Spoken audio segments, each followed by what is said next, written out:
Hello, everyone. Welcome back to Echo. That is how we become real woke.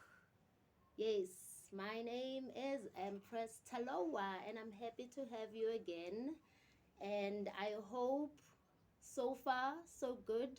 You are getting something from the channel, and yes, let's keep sharing.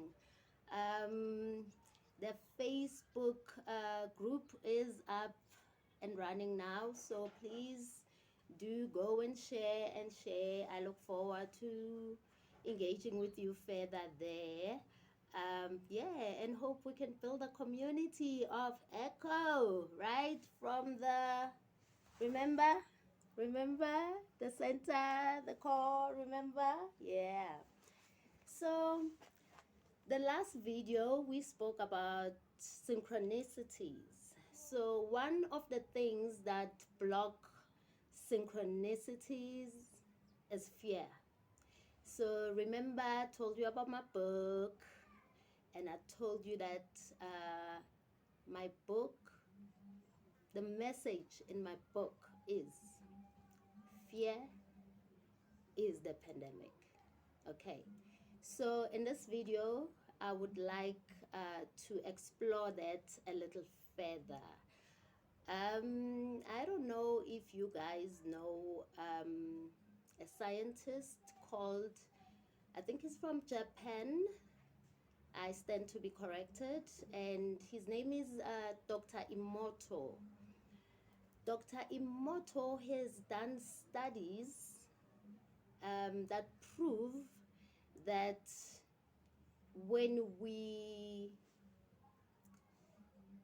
direct negative energy onto water, it loses structure. And when we direct positive energies onto water, then we get perfect geometric shapes.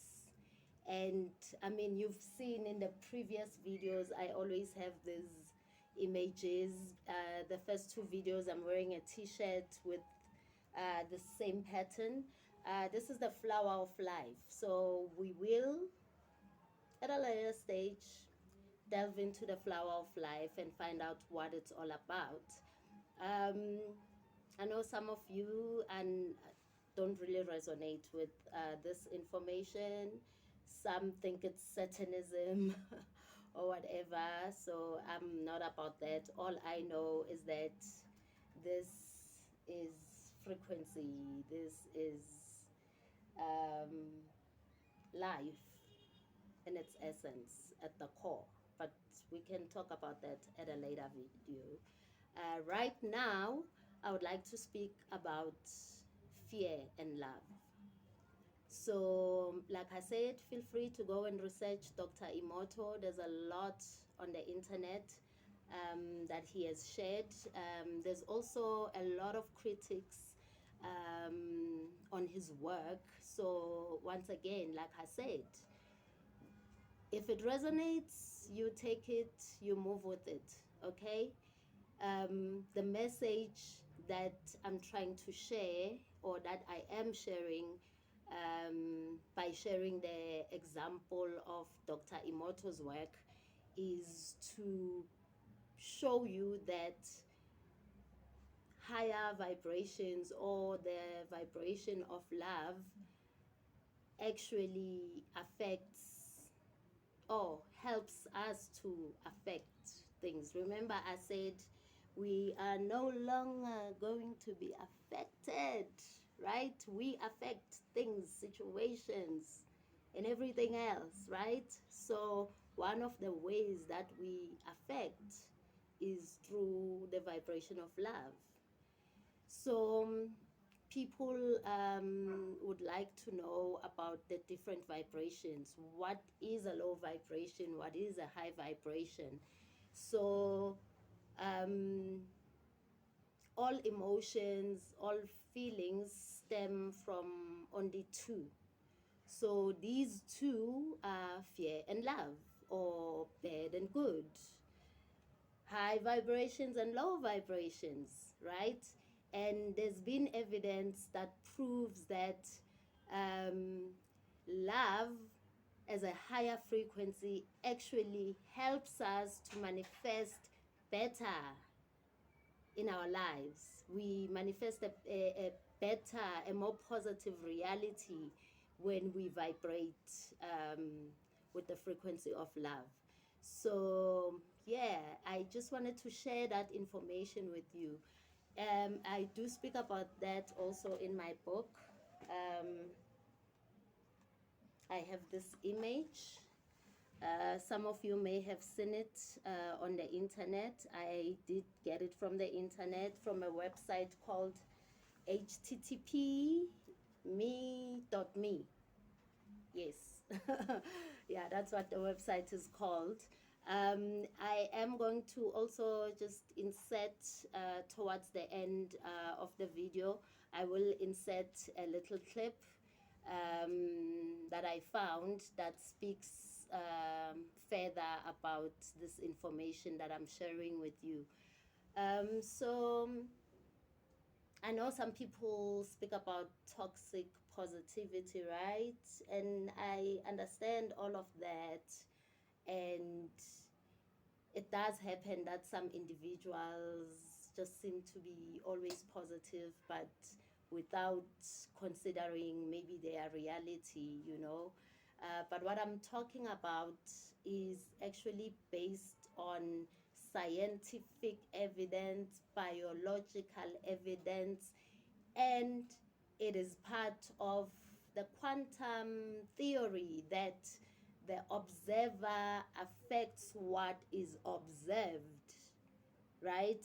So we may all be going through the same situation, or we may all be in the same place, but we will not receive or experience that situation and that place the same way, because we affect the outside, right?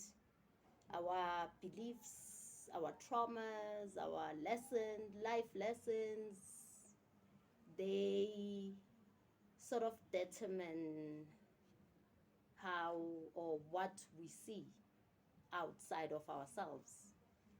So you do not see what is not inside of you. All you see outside of you comes from within you.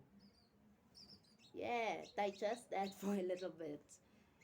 You know what that means? It means that that person that you don't like, that you keep looking at and saying, ooh, this one, this one, you only don't like them because whatever it is that you don't like in them is in you. So, if you don't like them and you think they need to be fixed, it is only you that needs to be fixed. It is only yourself that needs to look within and sort out whatever it is that bothers you about that person.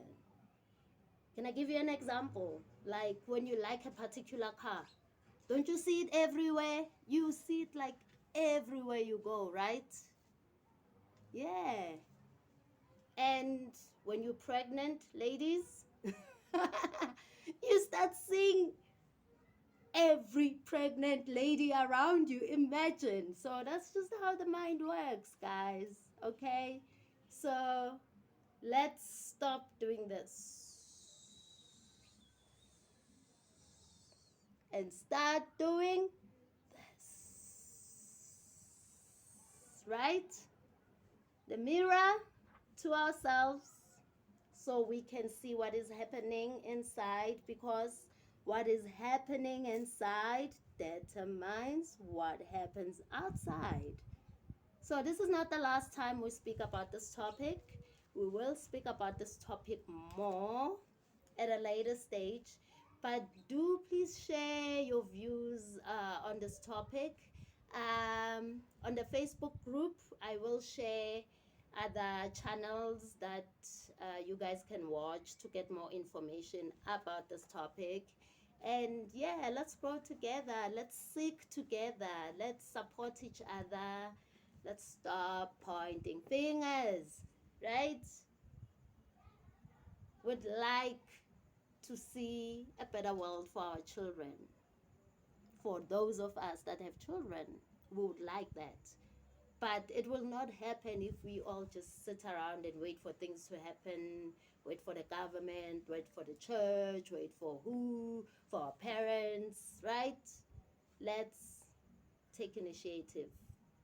My father, Emperor Haile Selassie King Rastafari, speaks about the importance of self reliance. So, self reliance is not just you being able to provide for yourself, maybe financially, but it's about being able to think for yourself, being a critical thinker, rely on your own emotional strength. You know, stop letting people like push you around, dictate how you are feeling, you know, maintain fear over love. So now I'm just gonna add that small clip that will explain this image further. Okay. So So the intangible parts of our existence, such as emotions, are part of the true reality of higher consciousness. If emotions are part of a realm that we cannot experience with our five senses, then how is it that we are all aware of our emotions? What most people believe to be emotions are not truly the emotion itself.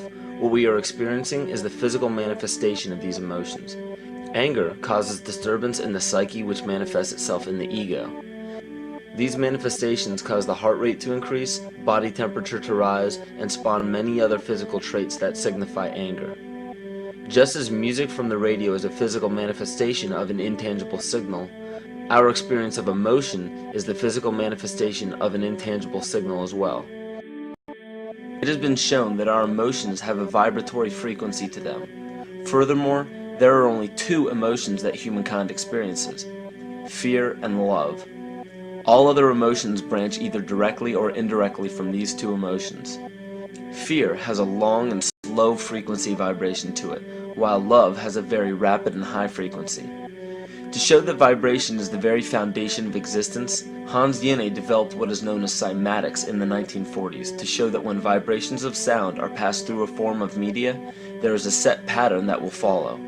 When the frequency increases, the media develops into a more complex pattern. Precisely what is happening to our Earth and to humanity. There are 64 possible codes of amino acids in our DNA structure made from four elements: carbon, oxygen, hydrogen, and nitrogen.